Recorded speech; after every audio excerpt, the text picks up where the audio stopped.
Shalom, salam sejahtera bagi kita semua. Om Swastiastu, Namo Buddhaya, salam kebajikan, Rahayu. Rahayu. Yang saya hormati Om Oso, saya manggilnya Om karena temannya bapak saya benar. Dan saya diundang ini mendadak sama Om Oso. Kalau bukan karena Om Oso mungkin saya nggak datang juga. Undangannya nggak dapat memang ya. Mas Ganjar yang saya muliakan, Mas Hasto, Mas Benny, Pak Goris, dan teman-teman lainnya, semua yang hadir pada pada kesempatan sore hari ini, para aktivis yang begitu banyak, para pejuang-pejuang demokrasi di Indonesia. Siap.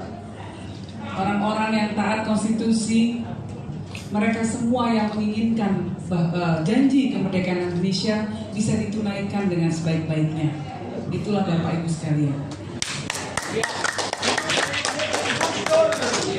Saya rasa kalau soal menggelora, semangat gak ada yang ngalahin Mas Hasto. Tapi saya ingin ngajak teman-teman piknik aja sedikit deh. Tahun 98 ya, atau saya nostalgia sedikit tahun 98 Mas Hasto. Tahun 98 itu, saat itu saya sedang bekerja sebagai wartawan untuk koran Australia, The Sydney Morning Herald. Saya meliput banyak sekali peristiwa-peristiwa yang di Indonesia yang terjadi, baik peristiwa sosial, politik, ekonomi, dan lain sebagainya. Tahun 98 itu saya di jalan, dan ada satu kenangan luar biasa yang terus ada dalam memori saya. Tahun 98 itu saya diacungi popor senapan di dahi saya. Waktu itu saya kebetulan berada di tempat yang salah, di atas jembatan dekat Universitas Trisakti. Ketika aparat keamanan akan mengusir atau akan melakukan upaya-upaya untuk menekan para demonstran, terutama para mahasiswa. Saya berada di tempat di mana akan dilakukan penembakan. Jadi saya ditodong senjata, krek-krek, di jidat Mas. Dan saya melakukan apa yang mungkin dilakukan oleh orang yang sewajarnya, yaitu apa? Saya mohon ampun Pak, saya wartawan. Ditembak di dahi. Nggak peduli. Pergi semua, dor-dor. Ya larilah saya Om, seperti tikus dikejar kucing. Kira-kira seperti itu. Dan memori itu nggak akan pernah hilang dari ingatan saya. Karena memori itu, cerita itu, itulah yang saya dapatkan juga dari banyak sekali anak-anak bangsa yang mengalami hal yang sama. Teman-teman di Papua misalnya, di belakang pada pakai topi Papua. Terus dulu dong. Banyak penduduk desa misalnya di Nduga yang perkenalan pertamanya dengan Indonesia adalah melalui popor senapan dan sepatu boot aparat keamanan karena mereka ditendang. Apakah ini janji kemerdekaan yang akan diberikan kepada anak-anak bangsa? Apakah ini yang akan dipersembahkan kepada Ibu Pertiwi setelah para pejuang kemerdekaan mengorbankan begitu banyak darah, air mata, keringat, sampai akhirnya Indonesia mendeklarasikan diri merdeka sebagai bangsa merdeka tahun 45. Tapi ternyata tahun 98 justru ada tragedi yang terjadi. Dan itu tidak pernah boleh kita lupakan. Karena kalau kita melihat perjalanan sejarah Republik ini, naik turun. Kalau kita lihat perjalanan sejarah Republik hanya dalam satu fragmen, mungkin kita akan terbuai. Tahun 1980-an, Orde Baru sedang puncak-puncaknya. Pertumbuhan ekonomi kita luar biasa sekali. Ratusan persen bahkan. Kalau dibandingkan dengan masa sebelum merdeka. Kalau orang melihat hanya episode itu, menilai Indonesia di episode itu, mungkin tidak begini, negara luar biasa. Tapi kemudian ternyata hanya 2 dekade saja ada kejadian yang mengguncangkan sejarah kita, yaitu tragedi 98. Kenapa? Karena alam akan selalu mengkoreksi koreksi. Ketika ada ketamakan, ketika ada kerakusan, ketika ada kebengisan, alam akan melakukan koreksi.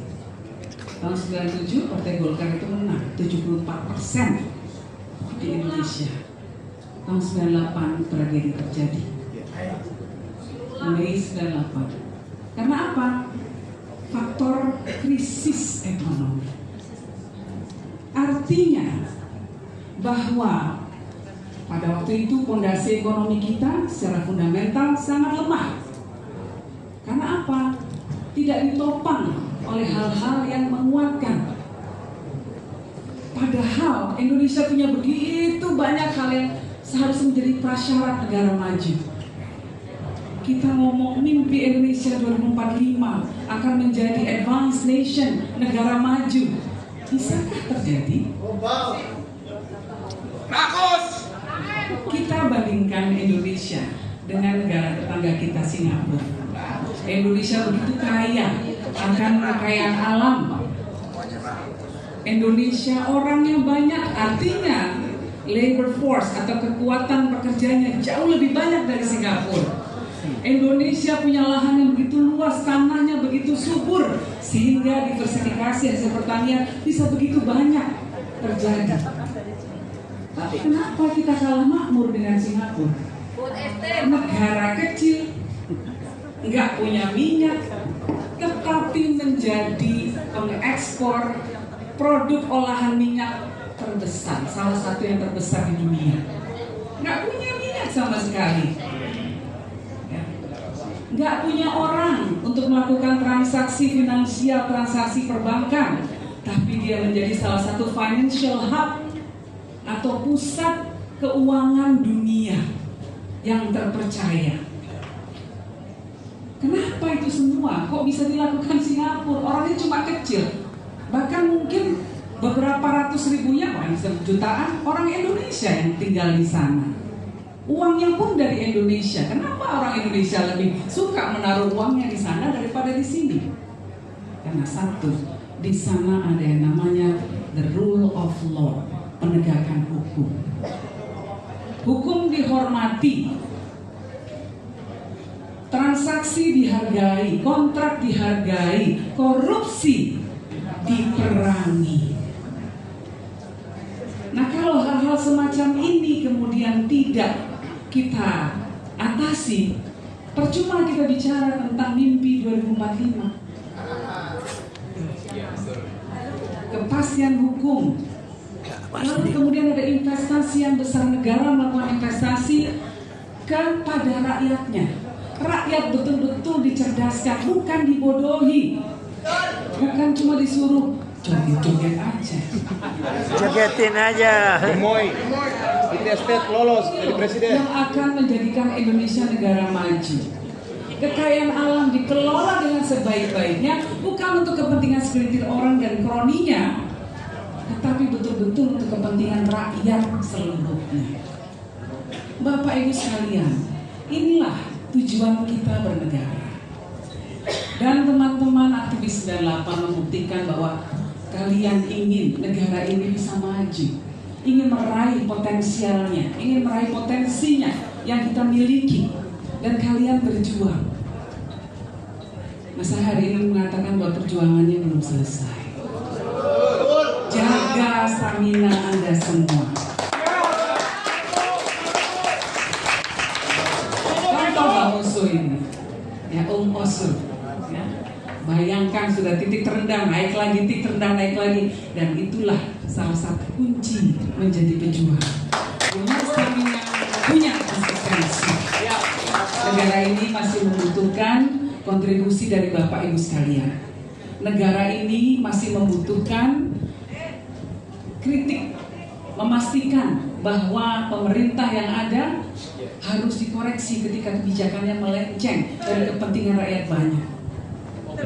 Pada saat ini ketika sebagian besar masyarakat kita terlena, sebagian masyarakat kita sangat tidak terdidik untuk bisa mengerti hak-haknya, Anda sekalianlah yang harus menjadi lilin untuk menerangi Indonesia. Siap.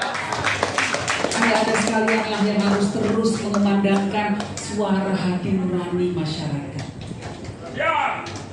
Janganlah kekayaan alam digerus, hutan kita ditebang begitu saja.